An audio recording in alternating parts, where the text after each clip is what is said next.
Hello नमस्कार दोस्तों। जैसे कि आपको पता है कि हम एनसीईआरटी का साइंस पढ़ाते हैं और भी सब्जेक्ट पढ़ाते हैं। अभी फ़िलहाल में एनसीईआरटी का 9th का हम केमिस्ट्री पढ़ा रहे हैं, जिसमें कि हम 2 चैप्टर पढ़ा चुके हैं और आज तीसरा चैप्टर है। आपको पता है कि हर एग्ज़ाम जो भी कॉम्पिटिटिव एग्ज़ाम होता है जिसमें अगर साइंस पूछाता है तो अधिकतर साइंस लगभग 99% साइंस जो है एनसीईआरटी बुक से ही आता है। तो आपको पता है कि आप सब वन लाइनर पढ़ते हैं। अगर आपका बेसिक ठीक नहीं है तो आपका कितनों भी वन लाइनर पढ़िएगा आप साइंस का क्वेश्चन नहीं बना सकते हैं। आप अगर ग्रुप डी का एग्ज़ाम दिए होंगे या नहीं दिए होंगे तो अगर आप तैयारी कर रहे हैं और अगर आप क्वेश्चन देखे होंगे, देखिएगा कि आप कहाँ से हर क्वेश्चन एनसीईआरटी से उठा रहे हैं। आपको आज हम बताएंगे एनसीईआरटी पढ़ा कैसे जाता है और आप एनसीईआरटी पढ़ के कैसे आप एग्ज़ाम में साइंस का हर क्वेश्चन बना सकते हैं। आप पहले एक एनसीईआरटी बुक 9th का और 10th का ख़रीद लीजिए और उसमें जो आप पहले ये क्लास किसी का भी आप क्लास कर सकते हैं। एक बार हम एकदम पूरा एनसीईआरटी पर आधारित हर टॉपिक पढ़ा रहेंगे। अगर आप ये क्लास करती हैं उसके बाद अगर बुक पढ़ते हैं तो आपको बहुत अच्छा बुक समझ में भी आएगा और पढ़ने में भी अच्छा लगेगा। तो चलिए बढ़ते हैं आगे क्लास की तरफ। जैसे कि हम 2 चैप्टर पढ़ा चुके हैं। अगर आप वो क्लास नहीं देखे हैं तो मेरे चैनल पे जा करके आप वो क्लास देख सकते हैं। उसके बाद आज हम तीसरा चैप्टर पढ़ाने जा रहे हैं, परमाणु एवं अणु। जैसे कि हमको पता है कि परमाणु आखिर होता क्या, हमको तभी पता है कि किसी भी द्रव का जो वह सबसे सूक्ष्मतम कण, जिसे सूक्ष्मतम कण ही परमाणु कहलाते हैं। परमाणु के बारे में सबसे पहले जो इसके परमाणु नाम दिया और परमाणु क्या है इसके बारे में जो ज्ञात किया था वो था भारतीय दार्शनिक महर्षि कणाद। इसी ने जो है न परमाणु नाम दिया और बताया कि परमाणु जो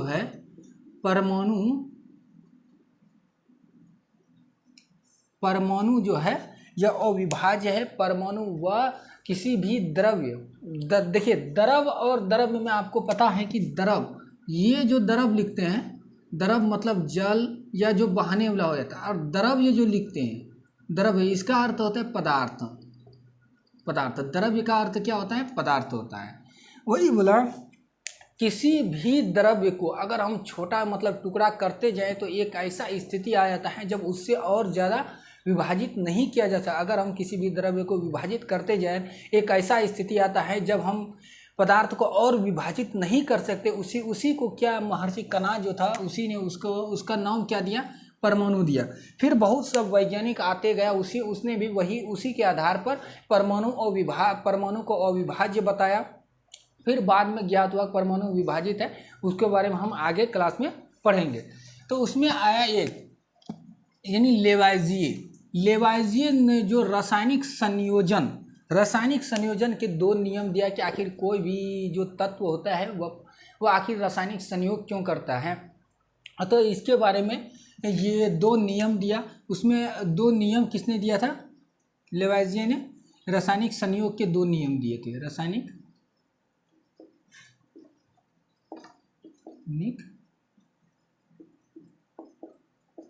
संयोग के 2 नियम, रासायनिक संयोग के 2 नियम दिए।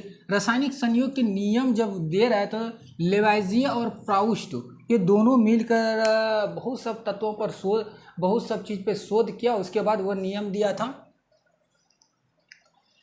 नियम देखिए लेवाइजिए को जो है कि आपको पता है कि फादर ऑफ केमिस्ट्री किसको बोला जाता है? लेवाइजिए को फादर ऑफ केमिस्ट्री भी बोला जाता है। तो इन दोनों ने मिलकर जो नियम दिया था, एक नियम था द्रव्यमान संरक्षण का नियम, दूसरा था स्थिर अनुपात का नियम। द्रव्यमान संरक्षण के नियम में था कि किसी भी रासायनिक अभिक्रिया में द्रव्यमान को न तो उत्पन्न किया जा सकता और न ही उसका विनाश किया जा सकता है। यह नियम दिया कि किसी भी हाल में किसी भी द्रव्यमान को न तो आप बना सकते हैं, न उत्पन्न कर सकते हैं, न ही उसका विनाश कर सकते। वह दूसरे रूप में परिवर्तित आप कर सकते हैं लेकिन उसको खत्म नहीं है। इसके बारे में हम आगे पढ़ेंगे। वही लिखे हैं यहाँ, किसी भी रासायनिक अभिक्रिया में द्रव्यमान का न तो सृजन किया जा सकता है और न ही उसका विनाश किया जा सकता है। स्थिर अनुपात का नियम लेवाइजिए और प्राउस्ट दोनों ने दिया था। देखिएगा दोनों का लगभग सेम ही है, लेकिन थोड़ा सा फर्क है। आप थोड़ा सा ध्यान से देखिए। इसने जो लेवाइजिए ने दिया था कि कोई भी यौगिक 2 या 2 से अधिक परमाणुओं के एक निश्चित अनुपात के में मिलने से बनता है। मतलब कोई भी यौगिक आप ले लीजिए, मान लीजिए आपको पता है कि जल का एक जो अणु होता है वो क्या होता है, इसी अणु को ही यौगिक बोलते हैं। यौगिक के बारे में हम आगे पढ़ेंगे इसी चैप्टर में पूरा। आप ये जल, आखिर ये जल H2O ही क्यों लिखाता है, इसके बारे में हम आगे पढ़ेंगे इसी चैप्टर में। जैसे देखिए जल का जो है ये 2 यानी कुल मिला देखिए 2 हाइड्रोजन और 1 ऑक्सीजन, मतलब 3 परमाणुओं से जल मिलकर बना है। जल जो है 3 परमाणु से मिलकर बना। तो इसमें जो है जल का एक अणु जब आप लीजिएगा तो उसमें क्या रहेगा, 2 हाइड्रोजन और क्या रहेगा, 1 ऑक्सीजन रहेगा। वही देखिए यहाँ लिखा है कोई भी यौगिक 2 या 2 से अधिक तत्वों से निर्मित होता है। इस प्रकार प्राप्त यौगिक में इन तत्वों का अनुपात स्थिर होता है। ये जो तत्व होता है, जैसे कि ये अनुपात जो है 2:1, जो H2O जल का जो अणु H2O है, आप कहीं से भी जल प्राप्त कीजिए, समुद्र से लीजिए, कुआं से लीजिए, तालाब से लीजिए, बर्फ का लीजिए, तो उसमें जो है हाइड्रोजन का 2 परमाणु और ऑक्सीजन का 1 परमाणु ही रहेगा। ऐसा बात नहीं कहीं से अगर दूसरे जगह से लिए तो हाइड्रोजन का 3 परमाणु, ऑक्सीजन का 5 परमाणु आ जाए, ऐसा जल नहीं होगा। किसी भी हाल में होगा तो वह अनुपात यही रहेगा। यही किसने कहा, लेवाइजिए ने स्थिर अनुपात के नियम में कहा था। तो उसके बाद प्राउस्ट ने कहा कि किसी भी यौगिक में तत्व सदैव एक निश्चित द्रव्यमान के अनुपात में रहते हैं। अब देखिए ये 2 या 2 से अधिक तत्वों से निर्मित इस प्रकार प्राप्त यौगिक में इन तत्वों, देखिए तत्वों का अनुपात यहाँ बोला है कि स्थिर रहता है। ये बोला है तत्व सदैव एक निश्चित द्रव्यमान, देखिए द्रव्यमान शब्द ये जोड़ा के अनुपात में। अब देखिए द्रव्यमान के अनुपात में आपको पता है कि हाइड्रोजन का द्रव्यमान जो होता है 1 होता है। अगर 2 हाइड्रोजन 1 दूनी 2 हो गया, और आपको पता है 2 हो गया, 2 ग्राम हो गया मान लिया जाए हाइड्रोजन। और ऑक्सीजन का द्रव्यमान कितना होता है आपको पता है, 16 होता है। ऑक्सीजन का द्रव्यमान 16। आप कटा 1:8। किसी भी हाल में जल का जो एक अणु का द्रव्यमान अनुपात है 1:1। देखिए तत्व का अनुपात 2:1, लेकिन द्रव्यमान का जो अनुपात होगा 2:8, 1:8, मतलब 1:8 होगा। ये इसने आप ये जल कहीं से भी प्राप्त कीजिएगा तो यही अनुपात रहेगा हरदम।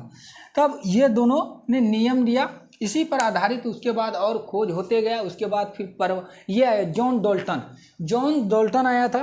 कभी कभी पूछ देता है ये कि जॉन डॉल्टन का जन्म कहाँ हुआ था। तो इसका जन्म जो है यह इंग्लैंड का था और इसका जन्म 1766 ईस्वी में हुआ था। इसने परमाणु सिद्धांत दिया था। जॉन डॉल्टन ने क्या दिया था, परमाणु सिद्धांत।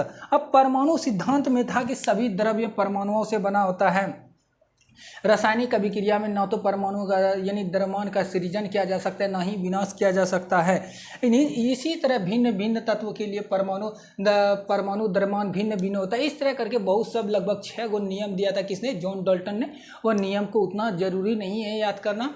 चलिए देखिए अब देखते हैं, लिखे हैं कि परमाणु क्या है। सभी द्रव्यों की रचनात्मक इकाई को क्या बोलते हैं, परमाणु कहते हैं। जैसे कि हम सबका शरीर का जो रचनात्मक इकाई है तो क्या है, ये है कोशिका है। उसी प्रकार किसी भी द्रव्य का जो रचनात्मक इकाई होता है वो क्या होता है, उसी को क्या बोलते हैं, हम परमाणु बोलते हैं। आखिर परमाणु कितने बड़े हो सकते हैं, परमाणु बहुत छोटा होता है, बहुत छोटा। जैसे कि हम परमाणु अगर देखिए कि हाइड्रोजन का हम लिखे हैं कि हाइड्रोजन परमाणु की त्रिज्या, हाइड्रोजन परमाणु की त्रिज्या जो होता है 10⁻⁻10 मीटर होता है। इसी से आप अनुमान लगा सकते हैं कि आखिर परमाणु जो है कितने बड़े होते हैं। यदि अगर आप परमाणु लगभग 1 लाख परमाणु का अगर उसके ऊपर आप रखते हैं तो अधिक से अधिक एक जो पेपर जो अखबार होता है जो पढ़ते हैं आप डेली, न्यूज़ पेपर कि ये मोटाई जो उतना बराबर जब अगर लाख परमाणु एक के ऊपर रखे तो उतना मोटा हो सकता है, उससे कम ही रहेगा। तो उसके बाद जॉन डाल्टन, आपको पता है कि कोई भी तत्व का एक निश्चित प्रतीक है जिसे हम जानते हैं, जैसे हाइड्रोजन को एस से जानते हैं, ऑक्सीजन को ओ से जानते हैं, सल्फर को सोडियम को Na से जानता है, पोटेशियम को K से जानते हैं। ये जो तत्व का प्रतीक है आखिर कब आया और कैसे आया, देखिए जॉन डाल्टन, जैसे जॉन डाल्टन द्वारा सुझाव दिए गए कुछ तत्व का प्रतीक, जॉन डाल्टन जब आया तो उसने बताया कि जो भी तत्व उसके समय में खोजा आया तो उसका एक प्रतीक उसने दिया। जैसे कि हाइड्रोजन का अगर इस तरह का प्रतीक आया तो सबको बोला वो समझना है कि आपको वह हाइड्रोजन है, ठीक। अगर इस तरह का प्रतीक आया तो आपको समझना है कि वह कार्बन है। अगर इस तरह प्रतीक आया तो आपको समझना है कि ऑक्सीजन। जैसे देखिए प्रतीक इसलिए दिया गया कि पूरा यानी पूरा तत्व का नाम नहीं लिख के एक संकेत के द्वारा बहुत शॉर्ट में हम उसको समझ सकते हैं, शॉर्ट में लिख सकते हैं, इसीलिए प्रतीक किसी चीज़ का शॉर्ट में ही लिखते हैं। अब देखिए फास्फोर अगर बोल दिया कि इस तरह प्रतीक आया तो आपको ये फास्फोरस का प्रतीक है।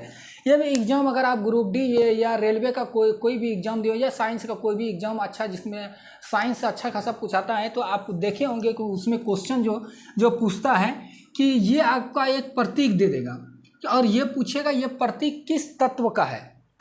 तो अगर आपको याद है तो आप बनाइएगा सही से। अगर आप आज क्लास पूरा देख रहे हैं, उम्मीद करता जब अगर आप यहाँ तक क्लास देख रहे हैं तो इसका मतलब आप पूरा क्लास कीजिएगा और पूरा क्लास कीजिएगा, निश्चित रूप से आपको साइंस पढ़ने में अच्छा लगेगा और फिर आगे आप बुक पढ़िएगा तो और भी अच्छा लगेगा। अब देखिए ये फास्फोरस का प्रतीक, अब देखिए फास्फोरस और सल्फर में देखिए किस तरह अंतर है। फास्फोरस ये 3 कोनों पर है और ये सल्फर 4 कोनों पर, 4 कोनों पे। अब देखिए इसमें ये सल्फर का प्रतीक है, ये आयरन का प्रतीक है, जैसे देख लीजिए ये कॉपर, देखिए कॉपर का प्रतीक देखिए किस तरह, कार्बन। सी का प्रतीक हम जानते हैं अभी क्या होता है, कार्बन होता है, लेकिन यहाँ देखिए क्या दिया है, सी का प्रतीक क्या, गोल दे करके ही सी देगा, जब भी रहेगा गोल के अंदर ही सभी को दिया था जॉन डाल्टन, दे देगा इस तरह करके गोल करके दे देगा और कॉपर लिख देगा कि यह कॉपर का प्रतीक। यह प्रतीक किस वैज्ञानिक द्वारा दिया गया, तो किसके द्वारा दिया गया यह प्रतीक, जॉन डाल्टन द्वारा। उसके बाद देखिए बीच में लेड है, इसका शीशा एल दे दिया है, सिल्वर का एस दे दिया। जैसे सिल्वर का आपको पता है कि सिल्वर का क्या होता है, एजी होता है, चांदी जिसको बोलते हैं, सिल्वर का क्या होता है, एजी होता है, लेकिन यहाँ प्रतीक एस दिया है। और देखिए और यहाँ देखिए सल्फर, अगर हम अभी एस के लिए सल्फर का प्रयोग करते हैं, सल्फर का प्रतीक ये है, तो आपको ये सब प्रतीक याद रखना है। गोल्ड का प्रतीक देखिए ये है, प्लेटिनम का प्रतीक ये और पारा का प्रतीक ये। आपको यह प्रतीक पूरा यह ध्यान दे करके 2-3 बार देख लीजिए, आपको प्रतीक याद रह जाएगा और एग्जाम में पूछेगा तो आप क्वेश्चन बना सकते हैं। उसके बाद बर्जीलियस एक वैज्ञानिक आया था, बर्जीलियस के बारे में हम 10th के केमिस्ट्री फर्स्ट चैप्टर में पढ़ेंगे, तो इसी ने वाइटल फोर्स थ्योरी दिया था, उसके बारे में हम 10th क्लास में पढ़ेंगे। जैसे बर्जीलियस ने जो तत्व जो था उसका जो नाम था, एक अंग्रेजी के 1 या 2 अक्षर से बोला कि होना चाहिए उसका नाम। जैसे और ये भी बताया कि किसी भी तत्व का अगर प्रतीक का फर्स्ट जो लेटर रहेगा वह कैपिटल लेटर में रहेगा, और अगर 2 से यानी 1 से अधिक हैं तो पहला जो कैपिटल में होगा और दूसरा जो होगा किसमें, स्मॉल में होगा। जैसे आप हाइड्रोजन लिखते हैं तो क्या लिखते हैं, हाइड्रोजन का एच लिखते हैं, कार्बन का सी लिखते हैं, नाइट्रोजन का एन लिखते हैं, और जैसे ही आप हीलियम का लिखते हैं एच ई लिखते हैं, ना कि ये लिखते हैं एच ई, इस प्रकार नहीं लिखते हैं। सेकेंड जो भी तत्व होगा उसका अक्षर जो है स्मॉल में रहेगा। इसी तरह करके सब तत्वों का प्रतीक दिया गया। कुछ जो प्रतीक था किसी का उसके स्थान के नाम से जो उसका नाम फर्स्ट अक्षर दिया, किसी के खोजकर्ता के नाम पर फर्स्ट अक्षर से रखा गया या सेकंड अक्षर से रखा गया। अब जैसे देखिए अब जो है प्रतीक का जो डिसाइड करता है कोई भी तत्व है या यौगिक है उसका प्रतीक किस प्रकार होगा, IUPAC द्वारा किया जाता है, international union pure and apply chemistry.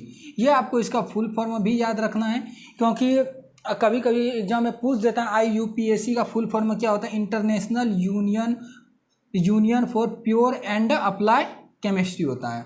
तो आपको ये याद रखना है। अब आगे देखना है परमाणु का द्रव्यमान। अगला क्लास में परमाणु का द्रव्यमान छोटा छोटा क्लास करके ही पढ़ा रहे हैं। तो अगला आपको उम्मीद है कि आपको ये क्लास अगर पूरा किए तो आपको आनंद आया होगा, क्लास का अच्छा लगा होगा क्लास। तो अगर आपको अच्छा लगा तो आप लाइक कीजिए और सब्सक्राइब अगर नहीं किए तो सब्सक्राइब करके बेल आइकन को दबा दीजिए कि हम डेली जो पढ़ाएं आपके पास नोटिफिकेशन से चला जाए। मिलते हैं अगला क्लास में।